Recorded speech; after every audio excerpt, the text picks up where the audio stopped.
حضرت نوح علیہ السلام اللہ کے برگزیدہ نبی تھے۔ انہوں نے اپنی قوم کو سینکڑوں سال تک اللہ کی طرف بلایا، مگر اکثر لوگ شرک اور برے اعمال سے باز نہ آئے۔ حضرت نوح علیہ السلام نے دن رات ان کو سمجھایا، مگر وہ مذاق الفاظی رہے۔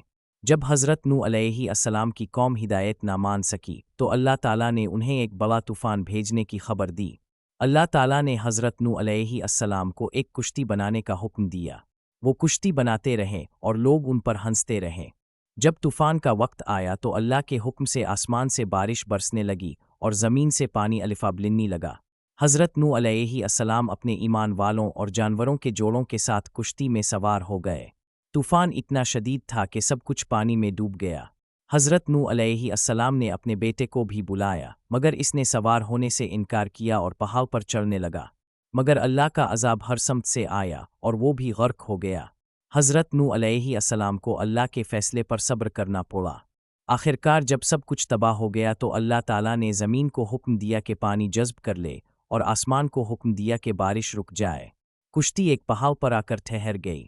حضرت نوح علیہ السلام اور ان کے ساتھیوں نے اللہ کا شکر ادا کیا۔